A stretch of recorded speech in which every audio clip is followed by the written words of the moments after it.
'Tis the season to be jolly, but despite an 8-1 record and national ranking, the University of Memphis is in search of more consistent play. We're in Memphis, Tennessee, where tonight the Tigers play host to the Islanders of Texas A&M Corpus Christi. And hi, everybody. Good evening to you. Greg Gaston alongside former Tiger great 6-year NBA veteran Hank McDowell, and we welcome you to FedEx Forum. The Tigers tonight with a challenge against the Islanders. Let's start by talking about the Tigers. So much has changed in the last 2 weeks. They've lost to Kansas, their only blemish on the season. They nearly lost to Austin Peay, and Hank, they've lost several players. We are rocking on the mighty Mississippi River as we welcome you to the Fitz Casino and Hotel in Tunica, Mississippi for another exciting evening of the Mississippi Fight Night Boxing Series right here on Sports South. My name is Greg Gaston. Well, you know, golf week is rapidly approaching because it is hot and humid out here at TPC South when they're putting the final touches on the course right now as this event gets underway next week. The tournament itself starts a week from today. Joining me now is our good friend Bill Guzman-Gia, PGA Master Professional, our analyst. And Bill, let's say the weather cooperates. How are the conditions going to play for these men who hit the course on Thursday? Last time out, the Tigers were taken to the brink by Austin Peay, but survived a major scare from the Govs, winning their second overtime game of the season, 70-68. Josh Pastner's team rallied from 15 down as junior Charles Carmouche and freshman Chris Crawford led the rally, combining for 34 points. Tonight, the Tigers will look to avoid a close shave as it's one more test before the big showdown with Georgetown. The Tigers and Islanders are next on Sports South. KT, earlier this season, the Grizzlies won 11 straight games right here on their home floor, but now they've lost 6 in a row. So Tigers in their home white, the visiting blue for the Islanders. Are game officials, a veteran staff with Mark Whitehead leading the way. He's your referee. The umpires Ted Valentine and Tony Chiazza. No history between these two, their first meeting ever. Texas A&M Corpus Christi, the basketball program, has only been around since the 1999-2000 season. Underway from FedEx Forum, the Tigers looking to rebound from a subpar performance last week against Austin Peay, in which they won in overtime. Good pass inside from Eccles to Reynolds, and he goes strong, and that's what they certainly bring to the table is inside play, both offensively and defensively. Well, when you look at a move like that, great give and go that time by Justin Reynolds. Gives up the ball and then dives right down the lane. No Tigers got in the way, though. Charles Carmouche with the basketball, one of the heroes against Austin Peay with a huge second half, just basically took the team, put him on his shoulder, and carried the Tigers to that victory. Absolutely. 11 out of the Tigers' 22 points at that point really gave the Tigers a lift when they had to have it.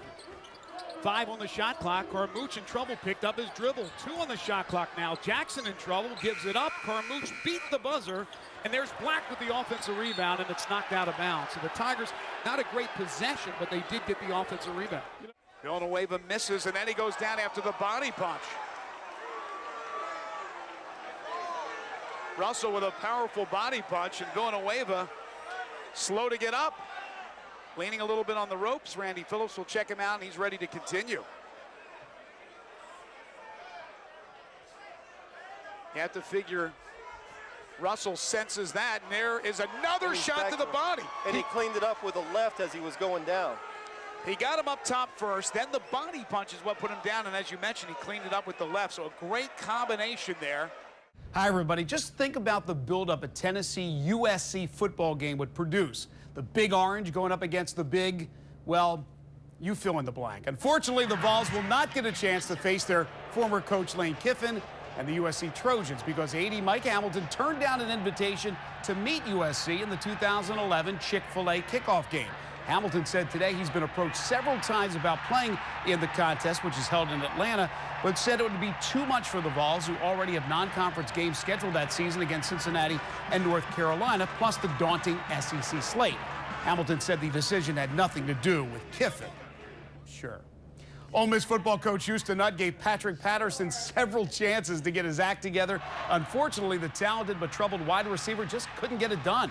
So today, the Rebs head coach dismissed the wideout from the squad for violating team rules. Patterson, number 11 here, had only 12 catches last season for 180 yards and a touchdown, but he was expected to be a big part of the 2010 Rebels offensive attack.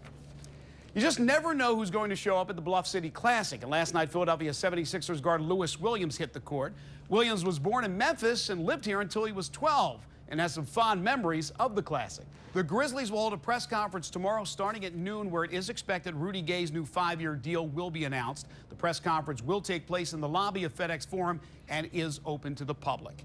NBA superstar Dwayne Wade said today he is staying in Miami and will re-sign with the Heat. Free agents can begin to do so tonight starting at midnight Eastern time. Wade also indicated he will take less money if it helps bring in more talent to Miami to get the organization back to the top.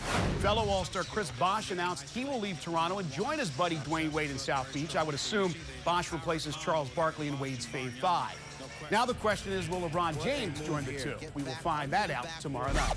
Now, perhaps Bron will land in Chi-Town, and if he does, he will team with this guy, Carlos Boozer. That's because today the longtime Utah Jazz forward reportedly agreed in principle to a 5-year deal with the Bulls worth between $75 to $80 million. And who says NBA teams are losing money, right? Cardinals looking to avoid another disaster in Colorado as they met up with the Rockies again this evening. Let's take it to Coors Field. Top fifth, former Rocky Matt Holliday is getting ready for Monday's All-Star Game home run derby in style as he mashes one into the left field bleachers, his first of 2 dingers on the game. John Jay just called up from the Redbirds, hit a home run as well. Right now in the 7th, it's 7-4 Cardinals. And earlier today, Spain advanced to the World Cup finals for the first time ever. Great effort here. Watch it off the corner. Spain's Carlos Puyol comes flying into the picture and heads one home. That's the match's only goal. 1-0. Spain defeats Germany. They'll meet the Netherlands on Sunday for the World Cup title. Awesome. Good stuff. That is awesome. Love your comment about Lane Kiffin. Yeah, why not play these guys? Everybody would want to see that, but yeah, there's grudges. Hi, everybody. There's little doubt in my mind that Grizzlies rookie Gravis Vasquez will quickly become a crowd favorite. The guy has only one speed, and it's fast. He's an extremely hard worker and a fiery competitor who normally wears his emotions on his sleeve. Gravis also has a tendency to run his mouth. Just ask Memphis Tigers fans about that. Vasquez is now getting set to head to Vegas for Grizzlies Summer League, and he's pretty confident in what the Grizz will do next season. In fact, just ask him. I like the confidence, Gravis, but slow down with those 72 wins. So what has been the Grizzlies' best move so far this offseason, folks? We're taking your votes. To participate, just head to the sports page at myfoxmemphis.com. Hey, before the NBA draft took place, there were several mock drafts that had Elliott Williams staying in Memphis and playing for the Grizz. But instead, the former Tiger star was taken 22nd overall by the Portland Trailblazers. Elliott told Fox 13 Sports that while he may be on the West Coast, he will be keeping tabs on his alma mater and feels it could be a banner year for his Tigers. Speaking of the Tigers, Melissa, a bunch of them will be playing in the Bluff City Classic tonight. We'll have highlights for you at 9, and could be the return of an old Grizzly. We'll talk about that as well, too.